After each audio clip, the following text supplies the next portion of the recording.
Supreme court ने उद्धव ठाकरे की उम्मीदों पर एक बार फिर पानी फेर दिया है। शिवसेना विधायकों की अयोग्यता मामले की सुनवाई कर रही सुप्रीम कोर्ट ने मामले में बड़ी बेंच के पास भेजने से इनकार कर दिया। सुप्रीम कोर्ट ने कहा कि इसे बड़ी बेंच के पास भेजे जाने की जरूरत नहीं। इस मामले में कोर्ट ने सुनवाई के लिए अगली तारीख 21 फरवरी तय की है।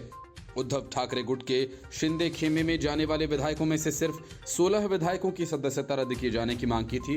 इन विधायकों की बगावत के बाद एकनाथ शिंदे ने राज्य में नई सरकार बनाई थी।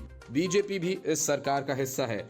उद्धव कैंप ने 2016 के नबाम रेबिया फैसले को गलत बताते हुए ये मांग की है कि इस फैसले में 5 जजेस की बेंच ने कहा था कि अगर स्पीकर को पद से हटाने का प्रस्ताव लंबित है तो वह एमएलए की अयोग्यता पर विचार नहीं कर सकते। इस वजह से एकनाथ शिंदे की बगावत के दौरान महाराष्ट्र विधानसभा के तत्कालीन डिप्टी स्पीकर शिंदे गुट के 16 विधायकों को अयोग्य करार नहीं दे पाए थे। शिवसेना के उद्धव ठाकरे गुट ने सुप्रीम कोर्ट से अनुरोध किया था कि अयोग्यता याचिकाओं पर विधानसभा अध्यक्ष की शक्तियों को लेकर 2016 के एक फैसले के बारे में पुनर्विचार के लिए महाराष्ट्र राजनीतिक संकट से संबंधित मामलों को 7 न्यायाधीशों की पीठ के पास भेजा जाए।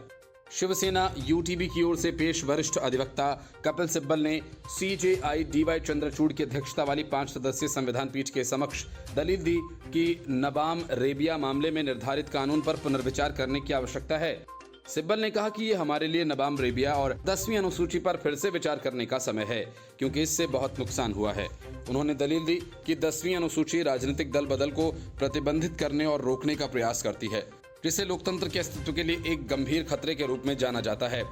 दूसरी ओर एकनाथ शिंदे गुट की ओर से वरिष्ठ अधिवक्ता हरीश साल्वे ने नीरज किशन कौल ने नबाम रेबिया पर पुनर्विचार करने की आवश्यकता का विरोध किया।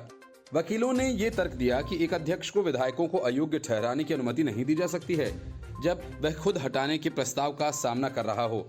2016 में 5 सदस्यीय संविधान पीठ ने अरुणाचल प्रदेश के नबाम रेबिया मामले का फैसला करते हुए कहा था कि विधानसभा अध्यक्ष विधायकों की अयोग्यता की याचिका पर आगे नहीं बढ़ सकते हैं जब खुद उनके खिलाफ उन्हें ही हटाए जाने की अर्जी लंबित हो। मामले की अगली सुनवाई करते हुए भारत के मुख्य न्यायाधीश डीवाई चंद्रचूड़ के नेतृत्व वाली पीठ ने टिप्पणी की थी कि नबाम रेबिया के संबंध में दोनों विचारों के गंभीर परिणाम है और इसलिए ये निर्णय लेने के लिए एक कठिन प्रश्न था। ये बहुत पेचीदा संवैधानिक मामला है जिस पर हमें फैसला करना है। Report news of India.